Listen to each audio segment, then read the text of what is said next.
अस्सलाम वालेकुम beautiful souls. I hope you all are doing well. आप सब खैरियत से होंगे। मैं आज आपसे बहुत इंटरेस्टिंग एक एक्सपीरियंस शेयर करूंगी। मेरे पास जितने भी क्लाइंट्स आते हैं, कोचिंग क्लाइंट्स, उनमें मैंने एक पैटर्न देखा है जो एक कॉमन उनकी प्रॉब्लम होती है। वो ये कि उनको लगता है कि जो भी उनके साथ बैड इवेंट हुआ है उसमें उनकी लक का बहुत दारोमदार है। उनको लगता है कि उनकी किस्मत ही खराब है, या उनके पास रिसोर्सेस नहीं हैं, उनके पास इमोशनल सपोर्ट नहीं है, फाइनेंशियल सपोर्ट नहीं है। कुछ लोग ऐसे नहीं हैं जो उनको मोटिवेट कर सकें, जिसकी वजह से वो आगे बढ़ सकें या किसी भी अपनी प्रॉब्लम से वो निकल सकें। इस तरह से वो एक बहुत फिक्स्ड माइंडसेट के साथ अपने हर एक्सपीरियंस को जज कर रहे होते हैं कि जो भी उनके साथ लाइफ में हो रहा है उसमें उनकी किस्मत खराब है, या उनको साथ नहीं मिला लोगों का, उनके पास वो माहौल नहीं है, वो एनवायरनमेंट नहीं है जो उनकी फेवर में काम करे। इवन यहाँ तक कि शायद उनको कहीं ना कहीं अपने खुदा से भी शिकवा है कि उनके साथ जो है खुदा ने भी बेहतर नहीं किया, ज्यादती की है कि उनको ऐसे एनवायरनमेंट में क्यों रखा जहाँ पे उनको काफी चीजों का सामना करना पड़ता है जो उनके हक में अच्छी नहीं होती। यहाँ पे मेरी एक एडवाइस होती है कि शायद ये सारी जो इमोशंस हैं या जो सारी नेगेटिविटी है, इसकी एक वजह ये हो सकती है कि वो अपने एनवायरनमेंट को एक ऐसे लेंस से एनालाइज कर रहे हैं, इस तरह से उसको देख रहे हैं जो उनको सिर्फ ये दिखा रहा है कि कहाँ क्या चीज़ की कमी है, कहाँ उनके पास कोई चीज़ शॉर्ट कमिंग हो रही है, या उनको वो चीज़ उस तरह से नहीं मिल रही जो उनके माइंड में है कि मुझे अगर ये इस तरह से सारी रिसोर्सेज मिल जाए तो मेरी लाइफ बहुत आसान हो जाए। लेकिन कभी कभी ये होता है कि हमारे सारे प्रॉब्लम्स जो हैं उनका सोल्यूशन हमारे अपने पास होता है, लेकिन हमें वो आंख, वो दिमाग जो है वो चाहिए होती है जिससे आप उस प्रॉब्लम को हल कर सकें। और उसके लिए सबसे बेहतरीन ये है कि जब भी आपके साथ कोई इवेंट हो उसको आप इस तरह से एनालाइज नहीं करें कि आप सिर्फ सुपरफिशियली अपने आप को एक विक्टिम मेंटालिटी के साथ उसको रखते हुए सिनेरियो में आप देखें कि मेरे साथ ये अच्छा नहीं हुआ तो बस कोसना शुरू कर दें अपने किस्मत को, या कोसना शुरू कर दें अपने इर्द गिर्द के लोगों को, अपने आप को, और सिर्फ आप डिप्रेशन और एंजाइटी में चले जाएं, किसी मेंटल डिसऑर्डर में चले जाएं। इससे बहुत बेहतर है कि आप ये देखें कि वो जो सीन हुआ है सारा, वो इवेंट जो हुआ है, उसको अगर आप कुछ क्वेश्चंस के थ्रू एनालाइज करने की कोशिश करें तो एक बहुत अच्छी एक्सरसाइज हो सकती है और एक बहुत अच्छा पैटर्न सेट हो सकता है, जिससे आप लाइफ की किसी भी प्रॉब्लम में अगर हो खुदा न खास्ता और आपको उससे निकलना हो, उससे अपने आप को मोटिवेट करना हो कि मैं किस तरह से इसी सिचुएशन को रिसोर्सफुल बनाते हुए, इसी सिचुएशन को बेहतर बनाते हुए, एक स्टेपिंग टूल समझते हुए इस सिचुएशन के ऊपर पाँव रख के आगे मैं कैसे बढ़ सकता हूँ या बढ़ सकती हूँ। तो उसके लिए आप एक स्ट्रैटेजी यूज करें, क्वेश्चंस को माइंड में रखते हुए। वन बाय वन मैं आपके साथ भी आज शेयर करूंगी। कभी भी कोई नेगेटिव इवेंट हो तो करना ये है कि आपने सबसे पहले अपने आप से पूछना है, व्हाट्स गुड अबाउट इट? इसमें भलाई क्या है, इसमें कुछ बेहतर क्या है, कुछ पॉजिटिव क्या है? एंड ट्रस्ट मी, जब आप इस चीज को पूछेंगे अपने आप से, ये अपने सबकॉन्शियस माइंड से आप सवाल करेंगे तो आपको लिटरली आंसर भी मिलना शुरू होगा। और बेहतर यह है कि आप इन क्वेश्चंस को लिखें। जब आप किसी ऐसे इवेंट से गुजर रहे हो तो आप लिखें इन क्वेश्चंस को वन बाय वन और इनको सॉल्व करने की कोशिश करें। आप पेपर पे सबसे पहले लिखें, इसमें बेहतरी क्या है, व्हाट्स गुड अबाउट इट, और उसके नीचे जवाब लिखें अपना। जो भी आपके माइंड में नेचुरली एक रिस्पॉन्स आ रहा है उसको लिखना शुरू करें। उसके बाद दोबारा फिर लिखें, What else is good about it? और इसमें क्या बेहतरी है मेरे लिए, और उसका जो जवाब आए उसको भी आप नीचे लिख लें। उसके बाद आप फर्दर पूछ सकते हैं। अगर आपको सारे जवाब बस आना शुरू हो जाएं और लगे कि बस मैंने सारे जवाब लिख लिए इस सवाल के, फिर आप नेक्स्ट सवाल पे जाएंगे और फिर पूछेंगे कि क्या ऐसे एनवायरनमेंट होती, क्या ऐसा माहौल होता जिसमें ये होना बेहतर था जो मेरे साथ हुआ। ये थोड़ा सा ट्रिकी क्वेश्चन है, शायद ये आपको इस तरह समझ आए। Let me explain you that. यहाँ पे बेसिकली आपने अपने सबकॉन्शियस माइंड को ट्रेन करना है कि कोई भी ऐसा इवेंट जो शायद आज हमें समझ नहीं आ रहा, कुछ भी ऐसा हो रहा है जिसकी आज सेंस नहीं बन रही, शायद अगर हम इसका माहौल चेंज करके देखें, इस पूरे कॉन्टेक्स्ट को चेंज करके देखें, इसकी मीनिंग को चेंज करके देखें, तो इसकी सेंस बन जाए।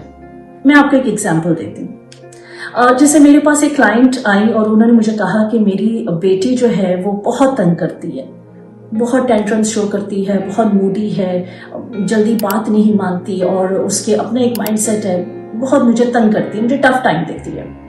और उनके लिए ये बहुत बड़ी बुराई थी कि उनकी बेटी अपने माइंड से जो एक फैसला लेने के बाद ही बात मानती है। लेकिन मैंने उसकी मीनिंग उनको कहा, अगर आप चेंज करें, अगर आप ये देखें कि आज ये बच्ची आपको बहुत ज्यादा लग रहा है कि एक इसका बिहेवियर ऐसा है जो प्रॉब्लमेटिक है, और अगर एक नजर से देखें तो ऑब्वियसली प्रॉब्लमेटिक है, लेकिन क्योंकि हमने इस वक्त अपने माइंड को एक नया कॉन्टेक्स्ट देना है, तो हम ये भी सोच सकते हैं कि यही बच्ची जब कल को बड़ी होगी तो जो इसकी हेड स्ट्रांग एक नेचर है और वो बहुत अपने फैसलों को लेके मुतमईन है, और बच्ची में ये काबिलियत है कि वो अपना फैसला खुद लेती है और वो सोचती है, समझती है किसी भी बात को मानने के लिए, तो इसको अगर हम पॉजिटिव देखें तो कल को जब यही बच्ची बड़ी होगी तो ये लोगों की बातों में ऐसे ही नहीं आ जाया करेगी। ये अपने माइंड से फैसला लेने वाली एक बहुत ही समझदार, काबिल, इंडिपेंडेंट इंसान होगी।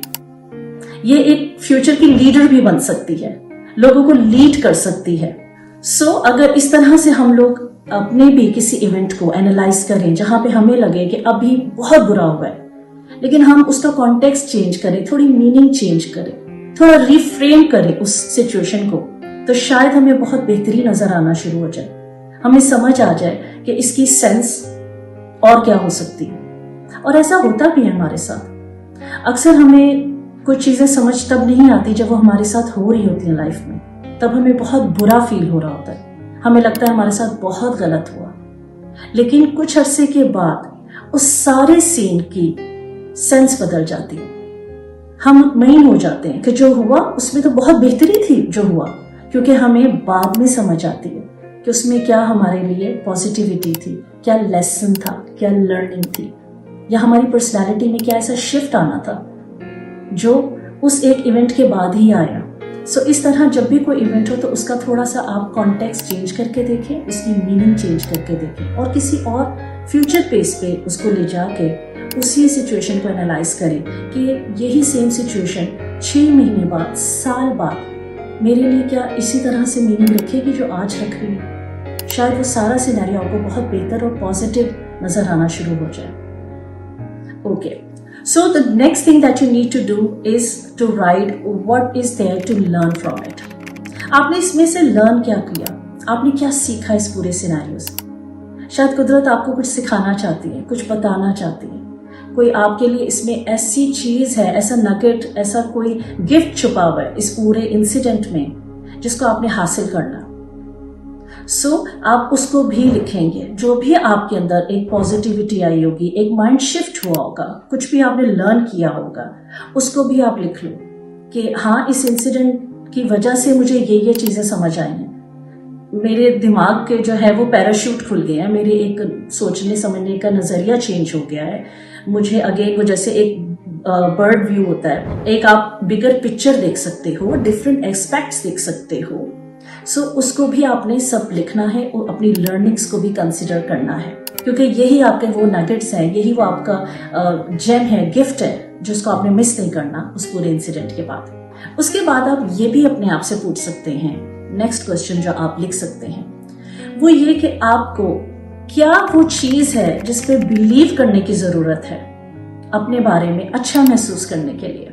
क्योंकि शायद कभी कभी हम ये अपने आप को एक्नॉलेज नहीं करते, हम ये नहीं सोचते कि इस पूरे इंसिडेंट के बाद हमें अपने आप को कोसना नहीं है, क्योंकि अगर कुछ भी बुरा हो जाता है लाइफ में तो उसका मतलब ये नहीं है कि आप हाथ पांव छोड़ दें और अपने आप को सिर्फ कोसना शुरू कर दें, अपने आप को बुरा समझना शुरू कर दें, अनवर्दी समझना शुरू कर दें कि आप कोई बहुत बुरे इंसान हैं इसलिए बुरा हुआ है, या आप इस काबिल नहीं, या आप में कोई कमी है। इस तरह से नहीं सोचना। आपको अपनी सेल्फ स्टीम को हमेशा हाई रखना है, अपने कॉन्फिडेंस को हाई रखना है, अपनी वर्थ को पहचानना है।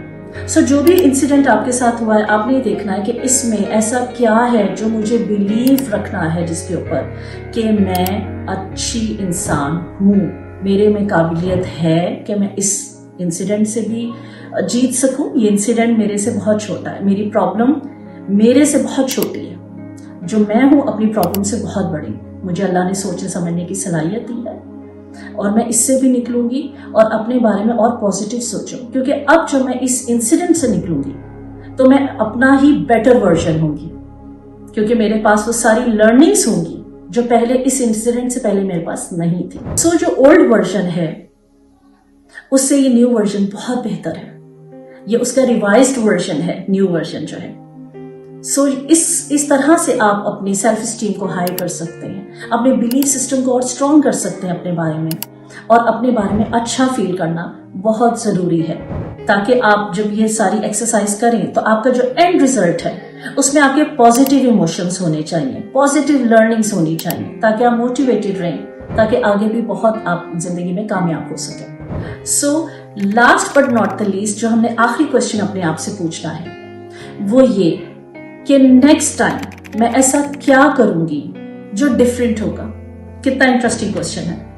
हो सकता है कि इंसिडेंट्स ऐसे आपके साथ बार बार हो, क्योंकि हमारे एक्सटर्नल फैक्टर्स पे कोई कंट्रोल नहीं होता, हमारा सिर्फ हमेशा अपने ऊपर और हमारे इंटरनल फैक्टर्स पे कंट्रोल होता है। सो जब भी कोई इवेंट ऐसा हो, खुदा न खास्ता दोबारा, तो आपकी जो फीलिंग्स हैं, इमोशंस हैं, वो इस दफा डिफरेंट होंगे, क्योंकि आप पहले से अपने माइंड को प्रिपेयर करेंगे कि जब भी कभी दोबारा खुदा न खास्ता मेरे साथ कुछ ऐसा इंसिडेंट होता है जो अनप्लेजेंट है, जो अच्छा नहीं, फेवरेबल नहीं, या मुझे बुरा फील होता है जिसमें, तो उसमें आप क्या स्ट्रैटेजी है जो डिफरेंट करेंगे। क्या ऐसा आपका एक्शन होगा या बिहेवियर होगा जो डिफरेंट होगा, यानी उस पूरे सीन को, उस पूरे इवेंट को आप किस तरह से अपने लिए फेवरेबल समझ सकते हैं, उसकी मीनिंग किस तरह से रिफ्रेम कर सकते हैं।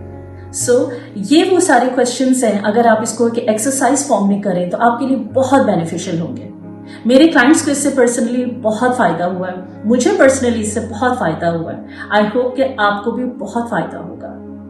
इसको प्रैक्टिस करें और इसको इम्प्लीमेंट जरूर करें। I wish you all the luck. Good bye.